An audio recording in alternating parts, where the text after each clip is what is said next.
Hello friends, நாங்கள் இன்றைக்கி கொஞ்சம் டிஃப்ரெண்ட்டாக சோட்டீஸ் எப்படி செய்கிறதுன்னு பார்ப்போம். இது உங்களுக்கு பிரேக்ஃபாஸ்ட்டுக்கு சாப்பிடுவோம், மேலும் அதோட கூட டின்னருக்கும் இதை செஞ்சு சாப்பிடலும். வாங்க ஃப்ரெண்ட்ஸ், எப்படி செய்கிறதுன்னு பார்ப்போம். Welcome to my first recipe. நீங்கள் இன்றைய தான் இந்த வீடியோவை ஃபஸ்ட் டைம் பார்க்குறேன்டால் கட்டாயம் சப்ஸ்கிரைப் பண்ணிக்கோங்க. பக்கத்தில் இருக்கிற பெல் ஐக்கானையும் கிளிக் பண்ணிவிடுங்க. அப்போ தான் நான் ஷேர் பண்ணுற எல்லா வீடியோவும் உங்களுக்கு உடனே நோட்டிஃபிகேஷனில் வரும். நான் இன்றைக்கி இதுக்கு ஃபில் பண்ணுறதுக்காக வேண்டி சிக்கன் கறி தான் செய்ய போகிறேன். நான் இன்றைக்கி சரியாக 150 கிராம் சிக்கன் எடுத்துக்கிறேன்.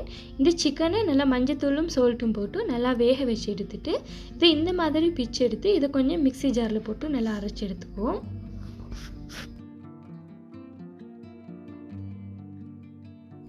நீங்கள் மிச்சம் அரைச்சி எடுத்துடாதீங்க, சிக்கன் நல்லாவே கரைஞ்ச மாதிரி ஆகிடும். அதை சொல்லி 2 பல்ஸ் போட்டதுமே டக்குன்னு ஆஃப் பண்ணிவிட்டு எடுத்து பாருங்கள். இந்த அளவுக்கு வரணும், கொஞ்சம் துண்டு துண்டாக. இப்போ நான் இதில் 2 டேபிள் ஸ்பூன் ஆயில் ஆட் பண்ணிட்டு ஆயில் நல்லா ஹீட் ஆனதுக்கப்புறமா இதில் கொஞ்சம் கடுகு ஆட் பண்ணிவிடுவோம். கடுகு கொஞ்சமாக வெடித்து வரக்குள்ளக்கு இதில் ஒன்னியன் ஆட் பண்ணிக்கோங்க. இந்த ஒன்னியன் 200 கிராம் இருக்கும். உங்களுக்கு கிராம்டு அளவு இருக்க கஷ்டம்னால் 2 பெரிய வெங்காயத்தை பார்த்து எடுத்துக்கோங்க. இதுக்கு தேவையான சால்ட்டையும் ஆட் பண்ணிட்டு நல்லா வதக்கி விட்டுக்கோங்க. சால்ட் வந்து ஃபஸ்ட்டில் வெங்காயத்தில் ஆட் பண்ணினீங்கன்னா வெங்காயம் குயிக்காக வதங்கிடும். அதுக்காகத்தான் நான் ஃபஸ்ட்டில் ஆட் பண்ணிக்கிறேன். Ginger garlic paste 1 teaspoon add பண்ணிவிட்டு நல்லா வதக்கி விட்டுக்கோங்க.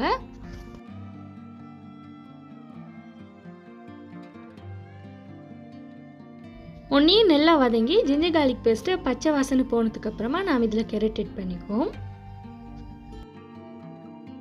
சரியாக இது 50 கிராம் கேரட் எடுத்துக்கிறேன்.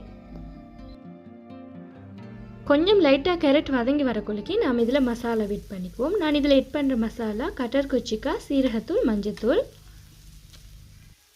இது கூட நாங்கள் அரைச்சி வச்சுருந்த சிக்கனையும் ஆட் பண்ணிட்டு நல்லா வதக்கி விட்டுக்குவோம்.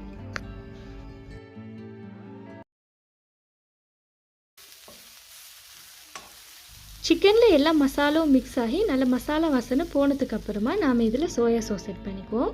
சோயா சாஸ் ஆட் பண்ணுறது ஆப்ஷனல் தான், உங்களுக்கு விருப்பம்னா ஆட் பண்ணிக்கலாம். நான் சரியாக 1 டீஸ்பூன் சோயா சாஸ் ஆட் பண்ணிக்கிறேன். இது கூட tomato sauce 1 tablespoon add பண்ணிக்கோங்க. டொமேட்டோ சாஸும் ஆப்ஷனல் தான்.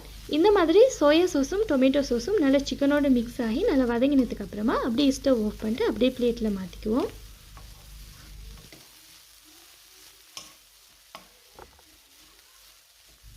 நிறைய பேர் இந்த வீடியோவை சப்ஸ்கிரைப் பண்ணாமல் பார்க்குறாங்க ஃப்ரெண்ட்ஸ். நீங்கள் சப்ஸ்கிரைப் பண்ணாட்டி கட்டாயம் சப்ஸ்கிரைப் பண்ணிவிட்டு பக்கத்தில் இருக்கிற பெல் ஐக்கானையும் கிளிக் பண்ணிவிடுங்க. அப்போ தான் எங்களுக்கு இன்னும் நிறைய புதிய வீடியோ அப்லோட் பண்ணுறதுக்கு நல்ல மோட்டிவேட் பண்ணின மாதிரி இருக்கும். நீங்கள் எங்களை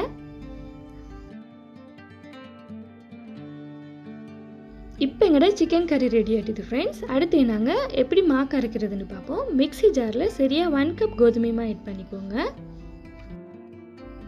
1/2 cup water, 1/2 cup milk add பண்ணிட்டு இது கூட 2 எக் ஆட் பண்ணிக்கோங்க.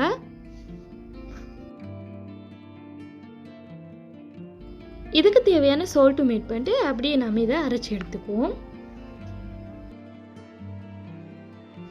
இப்போ இதை அரைச்சி எடுத்தாச்சு. இதை நாம் தோசை எப்படி சுடுறோமோ அதே மாதிரி தவாவில் போட்டு சுட்டு எடுத்துக்குவோம். ஸ்டவ்வை மீடியம் ஃப்ளேமில் வச்சுட்டு இந்த தவாவில் ஆயில் அப்ளை பண்ணிக்கோங்க. ஆயில் கொஞ்சம் ஹீட் ஆனதுக்கப்புறமா நம்ம அரைச்சி வச்சுருந்த இந்த பட்டரை இதில் அப்ளை பண்ணிவிட்டு நல்லா தோசை சுடுற மாதிரி சுட்டு எடுத்துக்குவோம். நீங்கள் தோசை சைஸுக்கு எடுக்காமக்கி அதை விட கொஞ்சம் சின்ன சைஸாக எடுத்துக்கோங்க. இது தோசை வேக வைக்கிற மாதிரி மிச்ச நேரம் வேக வைக்க ஒன்றில்லை. இதோட கலர் கொஞ்சம் சேஞ்ச் ஆகக்குள்ளே இது அப்படியே தவாலேருந்து டக்குன்னு எடுத்துடுங்க. இதே மாதிரி எல்லா தோசையும் நீங்கள் சுட்டு எடுத்துக்கோங்க. இப்போ எல்லா தோசையும் வேக வச்சு எடுத்தாச்சு. சரியாக நான் 1 கப்புக்கு 15 தோசை வார அளவுக்கு மாக்கி சுட்டு எடுத்துக்கிறேன்.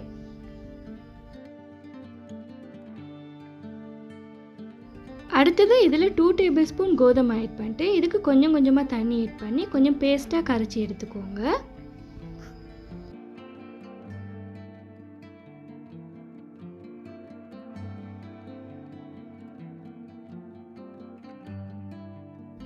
அடுத்து நம்ம செஞ்சு வச்சுருந்த சிக்கன் கறி இதில் ஆட் பண்ணிக்குவோம்.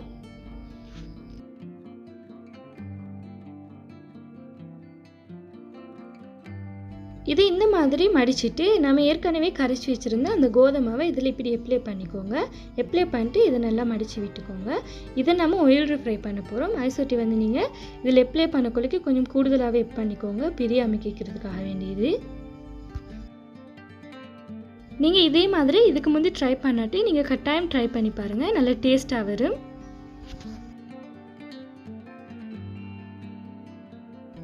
இவ்வளோதான் ஃப்ரெண்ட்ஸ். இதே மாதிரி எல்லாத்துலேயும் கறி ஆட் பண்ணி நல்லா மடித்து விட்டதுக்கப்புறமா இதை அப்படியே நம்ம ஹீட்டான ஆயிலில் போட்டு ஃப்ரை பண்ணி எடுத்துக்குவோம்.